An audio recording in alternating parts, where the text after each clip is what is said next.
Bueno, bienvenidos a todos los que están escuchando también a través de Facebook, a través de la radio, también mensajeros, ahí, 90.7, y bueno, bienvenidos nuevamente a todos. Un feliz sábado para todos. Bueno, como dijimos, esta semana ha estado un poco lluvioso por aquí, por Alvear, y bueno, ha impedido que los primeros días los que trabajen en la finca salgan a trabajar. Así que, bueno, eso me incluye a mí. Pero otros que trabajan ahí en el hospital o ahí en el sanatorio, tienen que trabajar todos los días igual. Y no sé si hasta el domingo también. Bueno, por un lado es positivo, por otro lado es malo. Bueno, el tema que tengo para hoy es maquinaciones y consecuencias del pecado. Vamos a ver esto a través de la Biblia, vamos a meditar un poquito en esto. Ojalá que no se haga extenso, voy a tratar de que esté dentro de los minutos, así que, pero creo que va a llevar su tiempo. Bueno, hay una primera cita que está ahí en Patriarcas y Profetas. Vamos a hablar de, maquinaciones y consecuencias, cómo se origina el pecado un poco en la mente, cómo el hombre maquina y bueno, y las consecuencias que tiene eso, ¿no? Pero en las maquinaciones solamente voy a hablar muy poco. Bueno, excelente. Ahí está la primera cita, está en Patriarcas y Profetas. Vamos a hablar un poco ahí de esto de David, porque es de David que especialmente voy a hablar. Dice, el espíritu de confianza y ensalzamiento de sí fue el que preparó la caída de David. El ensalzamiento de sí mismo, ¿no? La oración y las sutiles seducciones, dice, del poder y del lujo, no dejaron de tener su efecto sobre él. También dice, las relaciones con las naciones vecinas ejercieron en él una influencia maléfica. O sea, se dejó influenciar por lo que estaba alrededor de él. Dice, según las costumbres que prevalecían entre los soberanos orientales de aquel entonces, los crímenes que no se toleraban en los súbditos quedaban impunes, aunque se trataba del rey, dice. El monarca, dice, no estaba obligado a ejercer el mismo dominio de sí que el súbdito. Todo esto tendía a minorar en David el sentido de la perversidad excesiva del pecado. Y en vez de confiar humilde en el poder de Dios, comenzó a confiar en su propia fuerza y sabiduría. Bueno, estos reyes, digamos, hacían mal las cosas, y como eran reyes, digamos, no se les ejercía el mismo castigo, ¿no? Podemos ver que hoy en día pasa eso actualmente, ¿no? Acá en la nación argentina. Sabemos personas que tienen gran influencia o que han hecho las cosas mal. Por el poder que tienen, digamos, ellos, la autoridad o la ley no les cae con el mismo peso que si cae sobre un ciudadano, ¿verdad? Entonces, es lo mismo que pasa actualmente, así es lo que quiere decir esta cita, ¿no? Entonces, eso hacía una mala influencia sobre David, porque como él era rey, podía, digamos, saltear ciertas cosas, ¿no? Fíjense que lo que a él le faltó, dice, en la parte final de la cita, dice, en vez de confiar humilde en el poder de Dios, comenzó a confiar en su propia fuerza y sabiduría. Suele pasar esto en los corazones de las personas y por eso viene al punto esta cita. A ver si... Sí, pasó, bien. La otra cita dice, tan pronto como Satanás pueda separar el alma de Dios, fíjense, la única fuente de fortaleza, procurará y se despertar los deseos impíos de la naturaleza carnal del hombre. La obra del enemigo no es abrupta, dice. Al principio no es repentina ni sorpresiva. Consiste, dice, en minar secretamente las fortalezas de los principios. Comienza en cosas aparentemente pequeñas. La negligencia en cuanto a ser fiel a Dios y a depender de Él por completo. La tendencia a seguir las costumbres y prácticas del mundo. ¿Cómo comienza entonces esto? Bueno, cuando la persona se separa, entonces el enemigo está ahí, ¡pac!, atento a molestar al hombre, ¿no? Y sabe las debilidades, porque Satanás nos estudia y conoce lo que hacemos a cada momento, así que sabe qué costumbres tenemos, qué hacemos bien, qué hacemos mal, qué nos gusta y qué no nos gusta, lo conoce perfectamente. Solamente que no se puede introducir en la mente, pero sí puede ver las acciones, ¿verdad?, que hacemos. Ahora dice que, ¿cuál es la única fuente de fortaleza del hombre?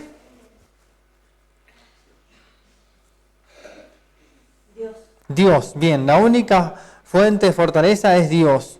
Entonces, cuando el hombre se separa de Dios, dice que va y ataca lo natural del hombre, lo carnal, dice, del hombre alejado de Dios.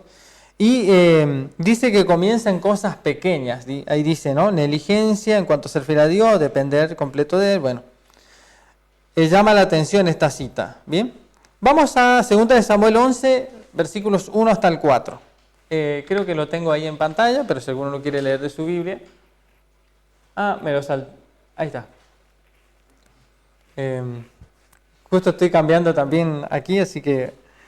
bien, tenemos ahí la tentación de David. Solamente un pantallazo rápido y vamos a... Además ya hemos estudiado la historia y vamos a tomar... vamos a hacer un resumen después de esto. La tentación de David, 2 de Samuel 11, 1 al 4. Si lo puede, ahí está en pantalla y si no lo puede buscar en su Biblia. Dice, aconteció al año siguiente, dice, en el tiempo que salen los reyes a la guerra, dice que David envió a Joab y con él a sus siervos y a todo Israel y destruyeron a los amonitas y sitiaron a Rabá. Pero David se quedó en Jerusalén. Como era rey, decidió quedarse, no decidió más ir a la batalla, ¿no? Podía haber estado al frente de la batalla o estar ahí mandando sus tropas, pero decidió quedarse en Jerusalén. Y sucedió, dice, un día que al caer la tarde, que se levantó de su lecho y se paseaba sobre el terrado de la casa real, y vio desde el terrado a una mujer que se estaba bañando, la cual era muy hermosa. Envió David a preguntar por aquella mujer y le dijeron, aquella es Betsabé, hija de Eliam, mujer de Urías Eteo. Y envió David mensajeros y la tomó y vino a él y él durmió con ella. Luego ella se purificó de su inmundicia y se volvió a su casa. Y concibió a la mujer y envió a hacerlo saber a David diciendo, estoy encinta. Así que podemos ver cuál es el pecado que David cometió. Solamente, vamos a ver las maquinaciones y consecuencias del pecado. Vamos a ver en torno a la mayoría sobre un solo pecado, que es el adulterio en este caso. Y bueno, podemos ver que David, vio a esta mujer que era hermosa y se quedó observándola en su mente. Podemos ver ahí la maquinación, cómo funciona la mente, ¿no? Entonces decidió aparentemente seguir viéndola, le llamó mucho la atención, la llamó hasta que viniera hacia donde estaba él, porque bueno, como era rey, la manda a llamar y viene, ¿no?, ante el rey, y bueno, hizo este terrible acto de tomarla a esta mujer, ¿no? Y bueno, conseguir este hecho de este acto o este pecado del adulterio. Y eso tuvo una consecuencia, ¿no? ¿Cuál fue la consecuencia? Bueno, primero que la consecuencia fue de que esta mujer quedó embarazada, siendo que estaba casada con otro hombre, ¿no? Ahora, podemos pensar que, David vio este acto y no pensó que era tan terrible como no sabía lo que le esperaba después de esta acción. Y bueno, vamos a analizar un poco rápidamente estas consecuencias.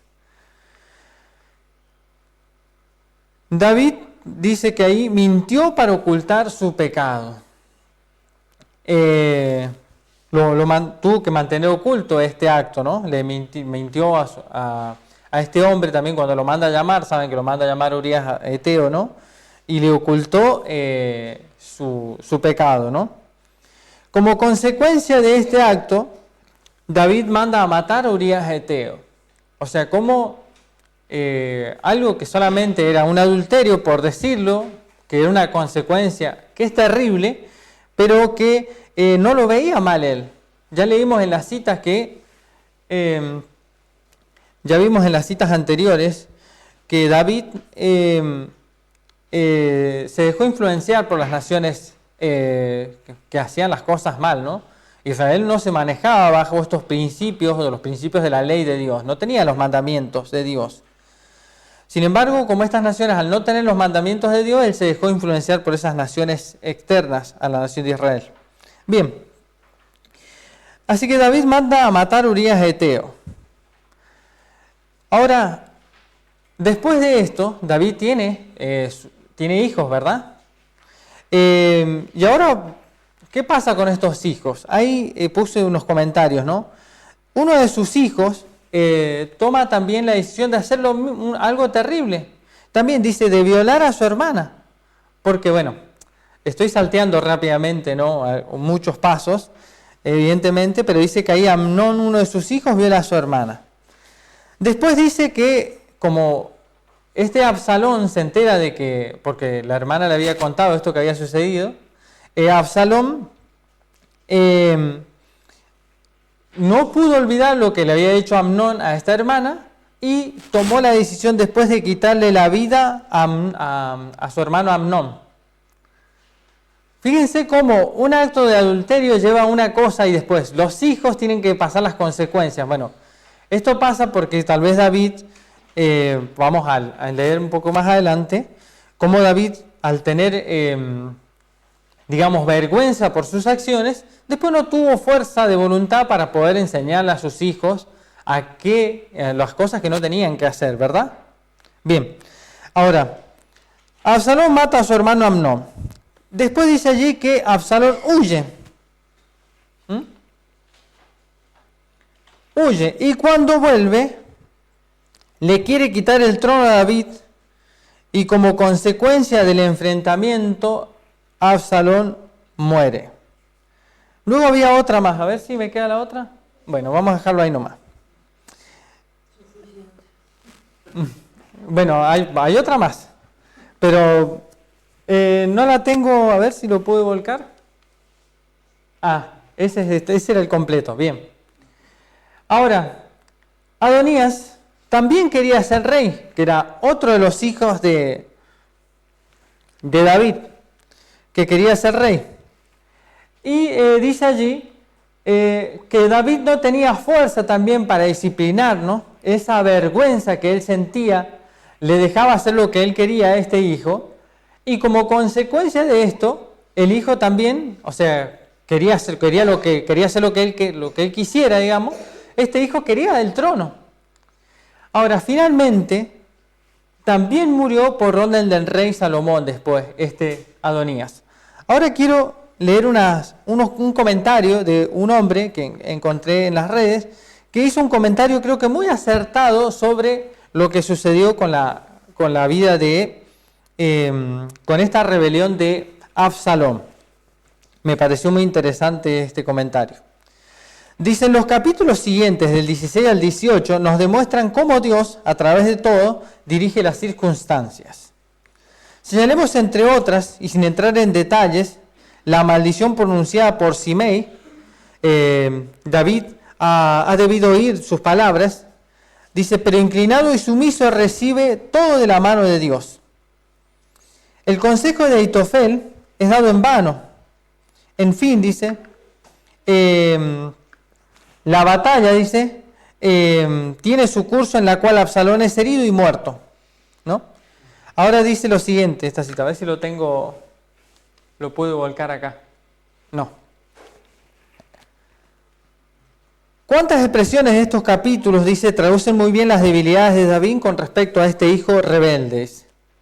Luego que sus tropas desean partir en guerra contra los conspiradores, David implora a los 3 jefes de su ejército, dice, tratad benignamente por amor de mí al joven Absalón. Y cuando se le dice que Jehová tuyo ha entregado a los hombres que habían levantado sus manos contra mi señor el rey, su primera palabra es esta, dice, ¿el joven Absalón está bien?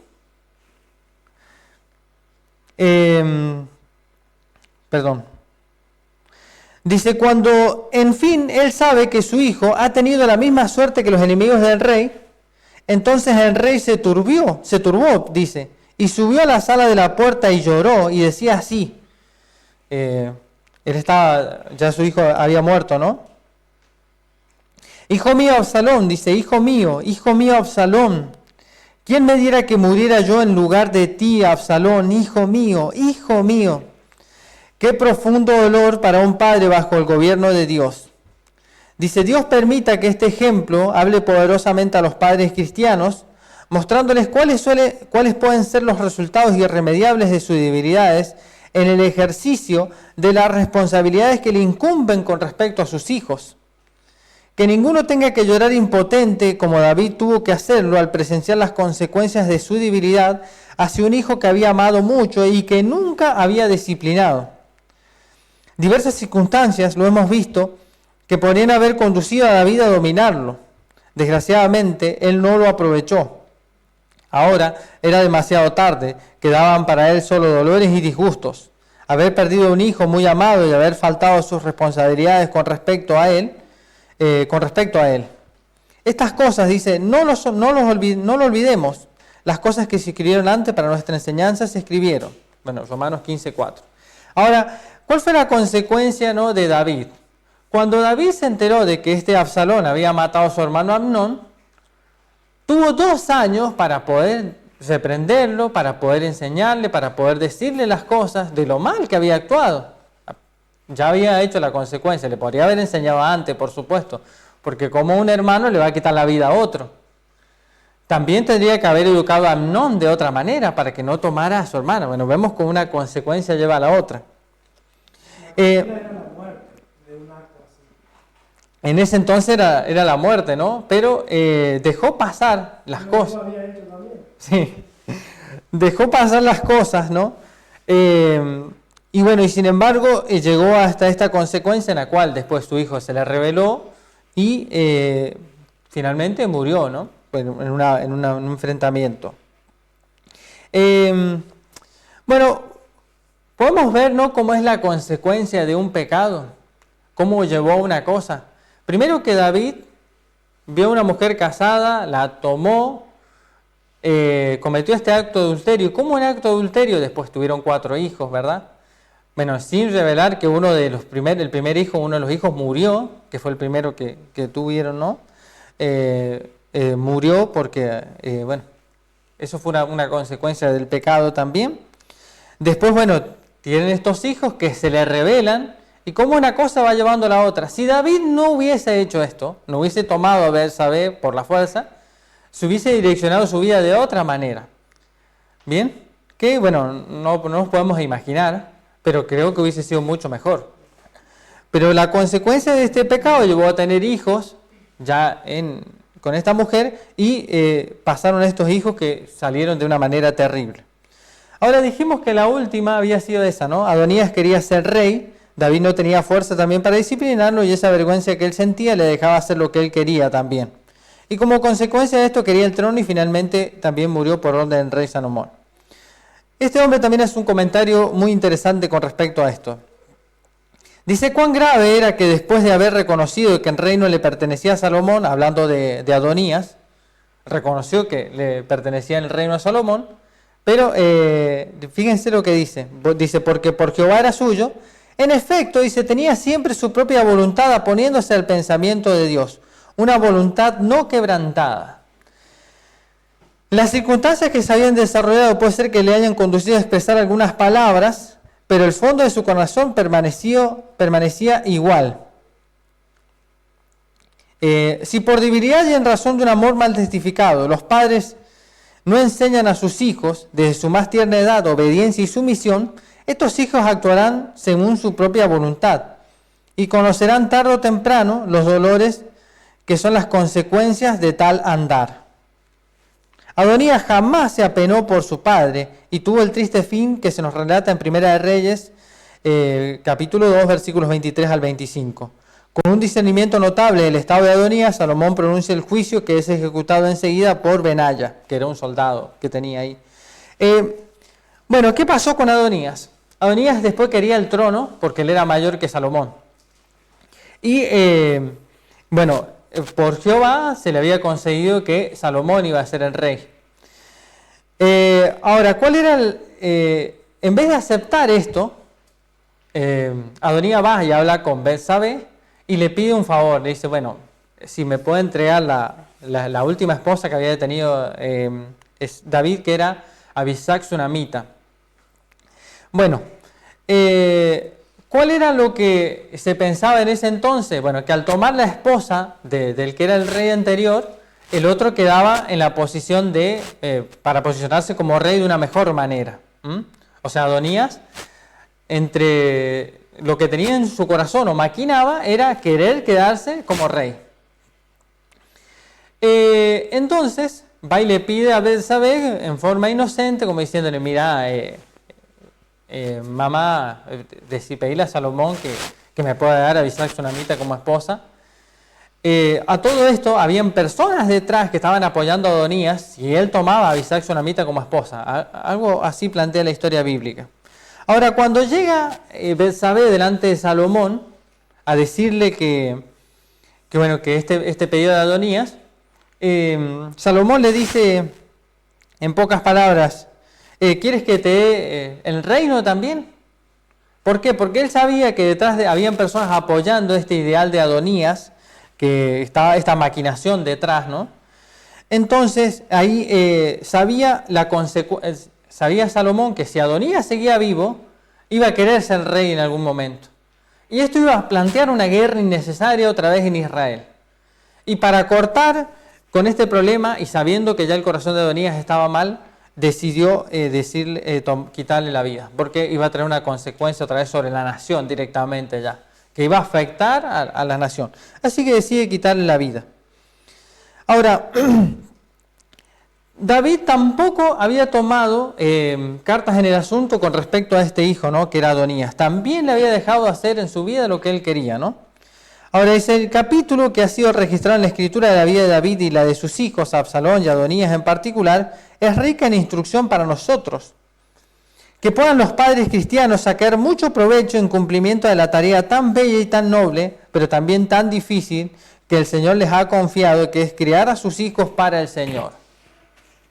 Si no se toman cartas en el asunto con respecto ahora a los hijos en la enseñanza, tarde o temprano va a tener consecuencias terribles.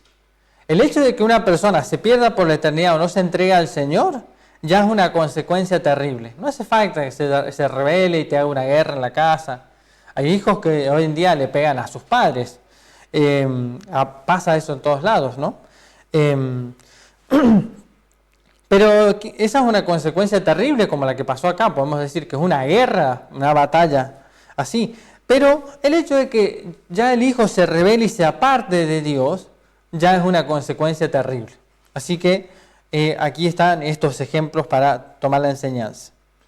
Ahora, quiero leer unas citas con respecto a lo que estuvimos viendo, que habla de la inmoralidad, que fue lo que pasó con la vida de David. Y una cita, está bien, esa cita. Miren lo que dice esta cita del Espíritu de Profecía. Dice, se me ha presentado un horrible cuadro de la condición del mundo. La inmoralidad se cunde por doquiera. La disolución, o sea, vivir en disolución significa tener una relajación de costumbres y vida, dice, es el pecado característico de esta era. Nunca alzó el vicio su deforme cabeza con tanta osadía como ahora. La iniquidad prevaleciente no es del dominio exclusivo del incrédulo y del burlador. Y dice, ojalá fuese tal el caso, pero no sucede así. ¿Entienden lo que quiere decir? O sea, dice que esta iniquidad prevaleciente antes era del incrédulo, del burlador. Dice, ojalá fuese tal el caso, pero no sucede así. Muchos hombres y mujeres que profesan la religión de Cristo, dice, son culpables. Aún los que profesan esperar su aparición no están más preparados para ese suceso que Satanás mismo. No se están limpiando de toda contaminación. Han servido durante tanto tiempo a su concupiscencia, es decir, a su mal deseo, que sus pensamientos son por naturaleza impuros y sus imaginaciones corruptas. Es tan imposible lograr que sus mentes se espacien en cosas puras y santas como lo sería desviar el curso del Niágara y hacer que sus aguas remontasen las cataratas. Cada cristiano hoy se tendrá que aprender a refrenar sus pasiones y a guiarse por los buenos principios. Así que hay una obra que se tiene que hacer acá. Finalmente dice que es algo imposible lograr que sus mentes se en cosas puras y santas. ¿Por qué? Porque se han apartado mucho del Señor y solamente un tiempo con el Señor no es suficiente. Se había dicho un comentario, justo se me viene a la mente ahora, que se decía que unas personas, hablando del tema de los teléfonos, ¿no? Dice como se le da mucho el teléfono a los niños también, justo en base a eso el comentario.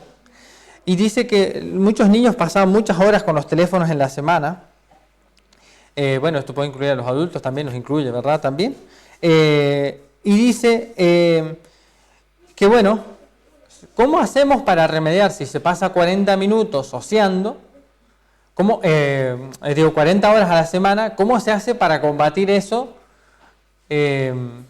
Para poder ganar la victoria sobre el mal, ¿no? Entonces, si aún pasáramos 40 horas tiempo con Dios, la balanza estaría, ¿dónde? Igualada, ¿no? ¿Y Dios qué nos dice? Que nosotros, ¿qué tenemos que hacer? ¿Estar en el medio o tenemos que tomar una decisión, verdad? Tenemos que estar más del lado bueno, ¿verdad? Por supuesto, que es así, ¿o no? Entonces, si ponemos 50 y 50, en este caso sería, ¿no? Aún así mismo, en algún momento, alguno va a decidir, puede irse para el lado del mal, ¿no? ¿Verdad? Porque Dios nos llama a tomar una decisión. Entonces, lo correcto sería que, más que nada, el hombre siempre esté más del lado correcto, ¿no? Y no del lado incorrecto. Incluso un 50 y 50 sería como tirar una moneda al aire, ¿no? O sea, entienden a lo que quiero llegar, ¿no? Entonces, entonces hay que pensar, esta cita nos hace pensar, nos hace meditar, ¿no? De cuán terrible es esto, ¿no? Entonces hay que tomar una decisión. Acá dice finalmente esta cita, cada cristiano tendría que aprender a refrenar sus pasiones y a guiarse por buenos principios. A ver si tengo la otra cita. No. Dice otra cita que puse acá que está en Maranata el 18 de enero, después la pueden leer. Maranata 18 de enero, el que la quiera anotar. Dice, si la lascivia, la contaminación, el adulterio, los delitos y el homicidio están a la orden del día entre los que no conocen la verdad y se niegan a ser regidos por los principios de la palabra de Dios, cuán importante resulta que le muestren un camino mejor y más noble a aquellos que profesan ser discípulos de Cristo y estar estrechamente aliados con Dios y los ángeles. Cuán importante viene a ser que por su castidad y virtud se destaquen en contraste con los que son dominados por brutales pasiones. O sea, en este caso estamos hablando de la pasión del adulterio que lleva a cometer un acto impuro de engañar a la pareja, ¿no? En este caso. Quizás uno puede estar soltero, pero puede tomar la decisión de estar con alguien que es casado. Esa también puede ser, también eso es también la consecuencia. Eso también es adulterio, ¿no? Y es pecado. Pero fíjense que quizás nosotros por ahí podemos pensar, como en el caso de David, que él dijo, lo voy a hacer escondida, sabía solamente él y Betsabé, y sin embargo, ¿quién más sabía? Dios. Dios sabía. Y el profeta, después que Dios salté esa parte, que Dios le manda al profeta Natán a que le diga la consecuencia de su pecado. Pero bueno, yo me salté unos pasos y vi las consecuencias más allá de su pecado, ¿no? También de que muchos hijos de David mueren por consecuencia de este pecado, ¿no? Y cómo uno toma la decisión incluso hasta de abusar de su hermana. ¿Qué pasó con David después de esta situación, de la situación de Betsabé? Bueno, David igual, a pesar de que él tuvo debilidades, como dijimos, ¿no? Que no pudo darle una educación correcta a los hijos, y después esto tuvo consecuencias terribles, David sí igual tomó una decisión de estar junto a Dios. Y ahí hay un buen comentario de esta persona también, dice así: la oración de David después de su caída ilustra la naturaleza del verdadero dolor por el pecado. Su arrepentimiento, dice, después de cometer este acto impuro que el profeta Natán vino y le declaró, dice, fue sincero y profundo. No se esforzó él por atenuar su culpa y su oración no fue inspirada por el deseo de escapar al juicio que le amenazaba. David dice, veía la enormidad de su transgresión y la contaminación de su alma. Aborrecía su pecado. No solo pidió perdón, sino también que su corazón fuese purificado. Anhelaba el gozo de la santidad y ser restituido a la armonía y comunión con Dios. Este era el lenguaje de su alma. Así que si estamos en una situación similar, aquellos que están escuchando tal vez por las redes sociales, o algún otro pecado que pueda estar allí, usé el pecado del adulterio en el caso de David, pero puede ser cualquier otro pecado, ¿verdad?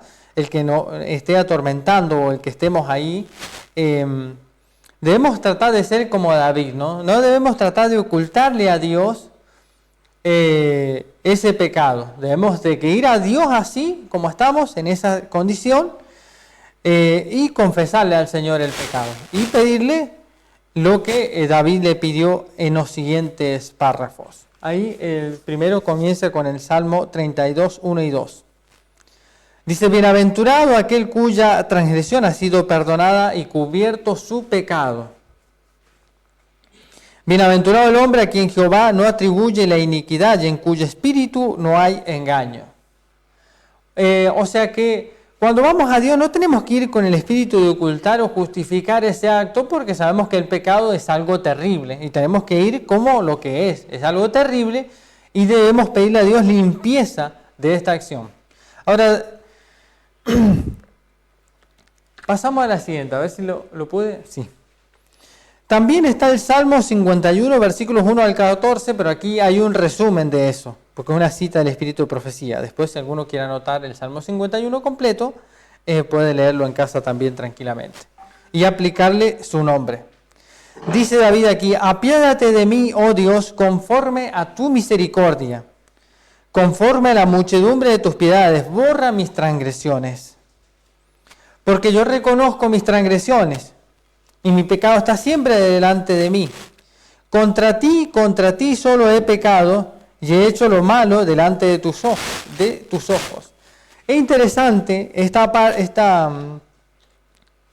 forma de verlo de David, porque cuando nosotros cometemos un acto, un pecado, a veces pensamos que, cuando hacemos un pecado de la segunda tabla, ¿no?, que es un daño contra el prójimo, porque la consecuencia en este caso del adulterio de David llevó a que, estaba engañando a otro hombre, ¿no?, porque le estaba tomando su mujer, ¿no?, a escondidas, ¿no? Después, conllevó a la muerte de este hombre, ¿no? Pero asimismo, el pecado que se cometió, ¿a quién deshonró aún más? No solamente fue contra la persona, dice aquí que David reconoce que este pecado es directamente contra Dios. Cuando nosotros cometemos un pecado, esa ofensa va directamente contra el Señor. ¿Bien? Así que cuando vamos a hacer un acto que es para otra persona, ese pecado va directamente una acusación contra el Señor. O sea que podemos ver lo terrible del pecado.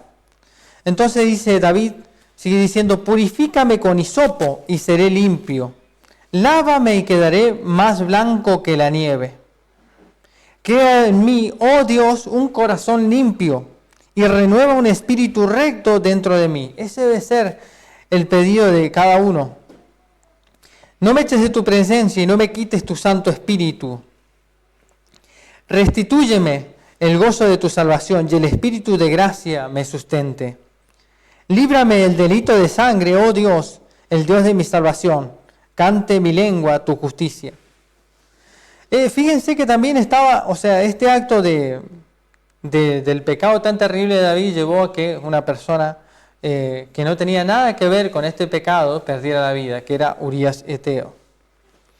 Sigue diciendo esta cita, sentir un arrepentimiento como este es algo que supera nuestro propio poder. Se lo obtiene únicamente de Cristo, quien ascendió a lo alto y dio dones a los hombres. Ahora, este arrepentimiento solamente se puede obtener del Señor. David sintió cuando vino este profeta, ¿no?, a hablar con él, Dios por misericordia le envió este profeta, ¿no?, y Dios le pudo hacer ver el pecado a David. Ahora, ¿cuál es la forma que tenemos nosotros para que Dios nos pueda hacer volver del pecado? Si Dios le envió un profeta, ¿qué tenemos que hacer nosotros para que Dios nos muestre nuestro pecado también? Escuchar el profeta, sí. Exactamente. Cuando pasemos más tiempo con Dios, Dios nos va a mostrar allí qué es lo que Él quiere de nosotros, qué es lo que quiere que hagamos y qué es lo que no quiere que hagamos. También tenemos el consejo también del espíritu de profecía, que hay cosas también bastante profundas también allí. Entonces, lo que tenemos que hacer es pasar tiempo con Dios y que Dios a través de su palabra nos llame la atención. Porque Dios misericordiosamente está buscando salvarnos a cada momento, pero si nosotros pasamos poco tiempo con Dios o pasamos la mitad del tiempo de lo que hacemos, hacemos cotidianamente con Dios, la influencia del mal va a ejercer aún una gran influencia sobre nosotros y no nos va a hacer bien. Entonces tenemos que pasar mucho tiempo con Dios. Ahora, quizás pensemos que para esta situación no hay una solución y vamos a ver lo que nos dice. Bueno, no las tengo aquí finalmente, pero sí se las tengo para leerlas. Hay unas citas de El Camino a Cristo que están muy, muy interesantes. Después se las paso. Dice así: precisamente, o sea, cuando una persona cree que está en pecado y que no hay solución para su vida, esta cita dice así: precisamente en este punto es en donde muchos yerran, dice, y por ello no reciben la ayuda que Cristo quiere darles. Piensan que no pueden ir a Cristo a menos que se arrepientan primero, y que el arrepentimiento los prepara para que sus pecados sean perdonados. Es verdad que el arrepentimiento precede, o sea, el arrepentimiento es anterior al perdón de los pecados, porque es únicamente el corazón quebrantado y contrito el que siente la necesidad de un Salvador. Pero para poder ir al Señor Jesús, ¿debe el pecador esperar hasta que se haya arrepentido? ¿Debe hacerse del arrepentimiento un obstáculo entre el pecador y el Salvador? Bueno, pregunta, ¿no? ¿Qué opinan? Bien. La Sagrada Escritura no enseña que el pecador debe arrepentirse antes de poder aceptar la invitación de Cristo. ¿Qué dice? Venid a mí todos los que estáis cansados y agobiados, y yo os daré descanso. La virtud proveniente de Cristo es la que nos induce a un arrepentimiento genuino. Porque tenemos que ir tal como somos, no ocultando nada al Señor, pero sí obviamente que cuando vamos al Señor, Dios nos muestra cómo somos y eso nos va a inducir a cambiar. Dice: la virtud proveniente de Cristo es la que nos induce a un arrepentimiento genuino. El apóstol Pedro presentó el asunto de una manera muy clara cuando dijo a los israelitas: a este Dios le ensalzó con su diestra para ser príncipe y salvador. Dice: a fin de dar arrepentimiento a Israel y remisión de pecados. Está clarísimo, ¿no? Este punto, ¿no? Dice: tan imposible es arrepentirse si el Espíritu de Cristo no despierta la conciencia, como lo es obtener el perdón sin Cristo. Para obtener un verdadero arrepentimiento, tenemos que estar cerca de Dios. Lejos de Dios nunca nos vamos a arrepentir. Solamente cuando estamos cerca de Dios nos muestra la condición, y ahí es cuando Dios empieza a producir el cambio en el hombre. Empieza a mostrarle su naturaleza sucia y pecadora, y es donde Dios puede empezar a hacer ese trabajo, ¿no?, mediante el Espíritu Santo en el corazón de la persona. Dice aquí: tan imposible es arrepentirse si el Espíritu de Cristo no despierta la conciencia. Bien, ahora sigue diciendo: Él es la fuente de todo buen impulso. Es el único que puede implantar en el corazón enemistad contra el pecado. Todo deseo de verdad y pureza, toda convicción de nuestra propia pecaminosidad, evidencian que su Espíritu está obrando en nuestro corazón. Bueno, entonces, cuando vemos que esto pasó en la vida de David, tuvo su acto de pecado terrible, que tuvo unas consecuencias tremendas, más allá después del arrepentimiento que tuvo del pecado con Betsabé. Eso lo llevó, que después vimos, ¿no? Un poco que al no poder él, cometer su pecado, después tenía vergüenza para poder enseñarle a sus hijos. Pero Dios nos dice ahora, igual, tomemos el ejemplo de David, que si por más que haya sido alguna situación terrible, Dios igual nos llama a tomar carta en el asunto y a que tratemos igual de aconsejarle a nuestros hijos, que no tomemos el ejemplo de David como algo que sucedió. Tomemos eso que él le pasó y que podamos también aconsejarle a los hijos, como en este caso yo tengo sobrinos, a hacer las cosas de diferente manera, igual a entregarse. Ellos pueden decirte, mirá, vos hiciste tal cosa, hiciste aquello. Bueno, el Señor ya me perdonó. Ahora yo te estoy enseñando a que vos no hagas eso porque va a tener una consecuencia si seguís esa vida.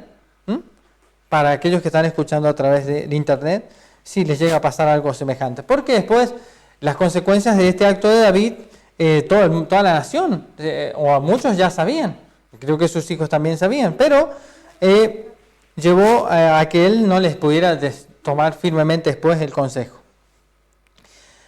Bueno, ahora dice otra cita más. Me pareció interesante traer las que está en el capítulo 3 del Camino a Cristo.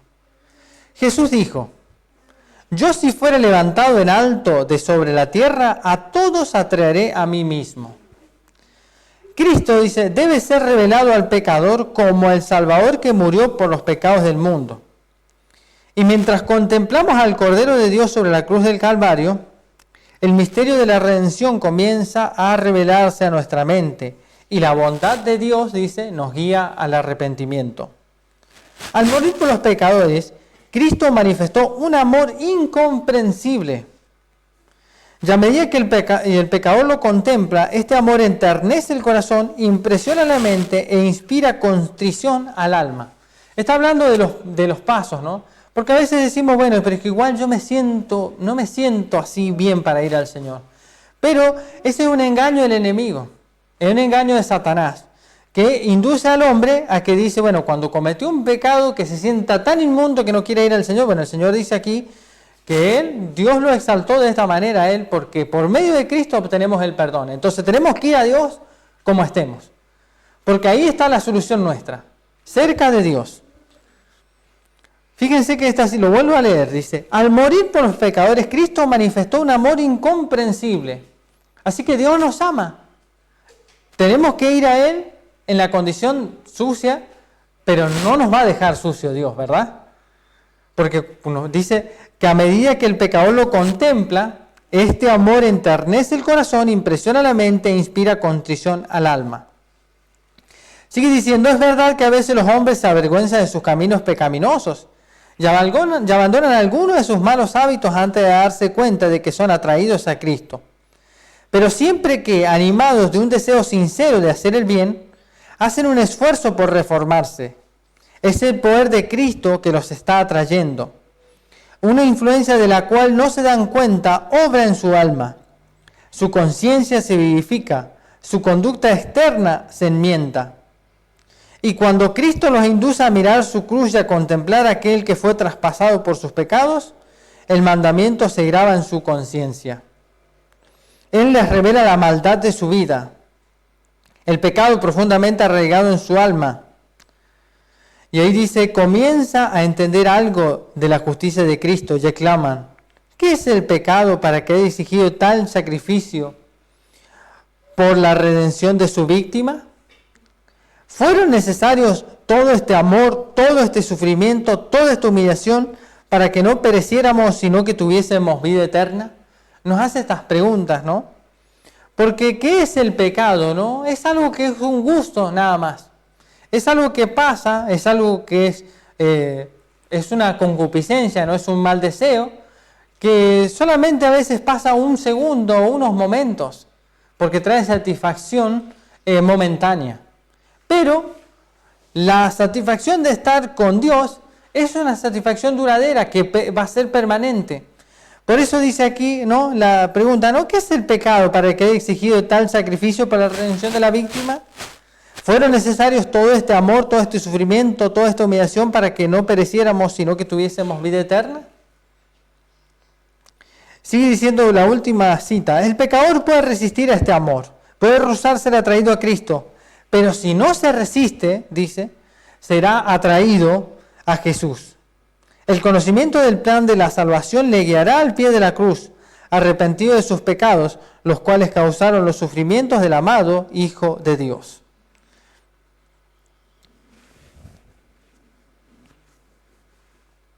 Bien, así que esta cita nos hace pensar nuevamente. La voy a volver a leer porque está bastante interesante. El pecador, dice, puede resistir a este amor, puede rehusar ser atraído a Cristo, pero si no se resiste, dice, será atraído a Jesús. El conocimiento del plan de la salvación le guiará al pie de la cruz. ¿Cómo podemos obtener el conocimiento del plan de la salvación? Bueno, pues estudiando la palabra de Dios, ¿verdad?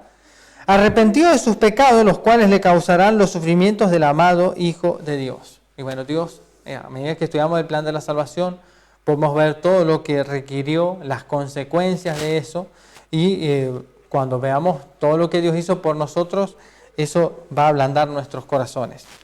Ahora, un comentario más, ¿no?, sobre las citas que leímos anteriormente, que mientras meditaba anoche, pensaba, ¿no?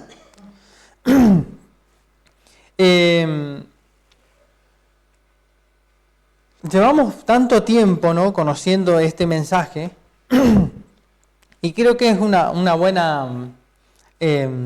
como es un buen pensamiento, una buena meditación, y me llevó a pensar en esto, ¿no? Cuando Dios nos transforma, o si Dios ha transformado nuestras vidas, ¿no?, nos ha guiado, nos ha llamado, nos ha inducido a dejar el pecado, ¿no? Quiero leer una cita anterior que me va a tomar un tiempito buscarla, pero fue la declaración de Pedro, ¿no? Cuando Pedro fue y habló con la multitud, ¿no? Y les dijo que la solución era arrepentidos, ¿no?, de vuestros pecados, ¿no? Y bueno, cuando Pedro, digamos, anteriormente pasó por un proceso también, ¿verdad? Que fue la de... había cometido un pecado, ¿no?, lo cual llevó a arrepentirse. Después tomaron esta decisión de unirse todos juntos y tomaron la decisión de ir a hablar a otras personas. O sea, la transformación de la vida de Pedro, del arrepentimiento y sincero y profundo que él tuvo, y al comparar su vida con la de Cristo, y al rogar el perdón de su pecado, ¿no?, le indujo después, o sea, transformó su vida eso, ¿verdad? Ahora, cuando él transformó su vida, le llevó también a querer hacer eso con las personas que le rodeaban, a querer hacer eso con los demás también. Entonces, lo que quiero que pensemos es si en verdad Dios ha hecho este trabajo en nuestras vidas también. Es si en verdad Dios ha transformado sinceramente nuestro corazón, que nos ha llamado, inducido a trabajar con desespero por las demás almas. Porque si aún, si esto no ha ocurrido en nuestro corazón, aún no tenemos el deseo ferviente de llamar a otros a que vengan a los pies de Cristo también. No sé si me entienden a lo que quiero llegar. O sea, lo que quiero que entendamos es que si Dios realmente ha transformado nuestras vidas, vamos a tener un deseo ferviente también de que estas otras personas tengan el mismo gozo que yo siento. ¿Entienden? O que yo debería sentir, si yo estuviera realmente transformado. ¿Entienden? No vamos a querer dejar que las demás personas vivan en el pecado.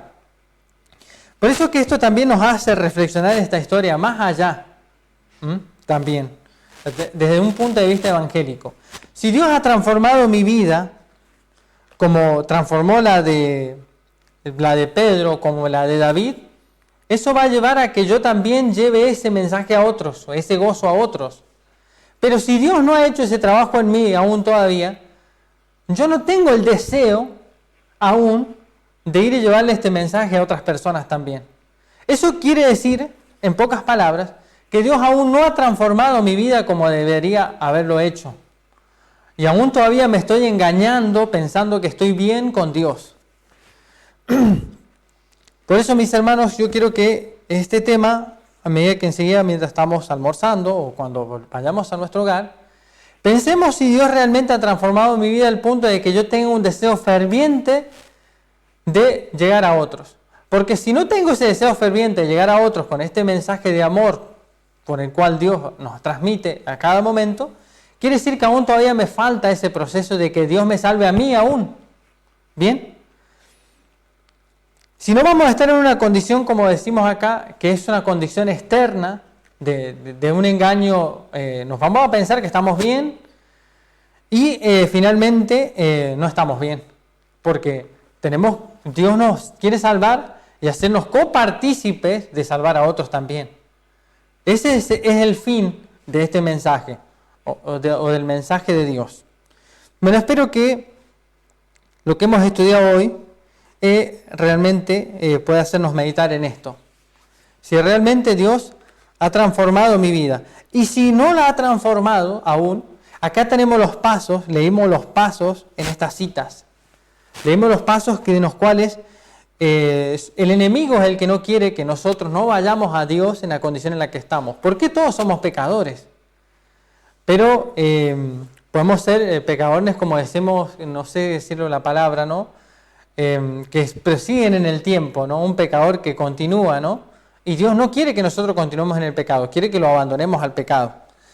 Y bueno, acá en estas citas que leímos finalmente son los pasos que debemos tomar, debemos confiar en Dios, porque Dios dio a su Hijo amado y es por un amor incomprensible y por eso Él quiere que nosotros vayamos a Él confesándole nuestros pecados y vayamos con un sinceros, vayamos al Señor, no ocultándole nada, porque no podemos ocultarle nada al Señor.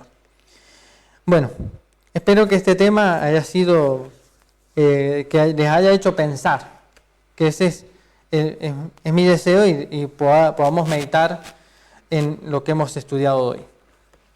Bueno, les invito a ponerse de pie, vamos a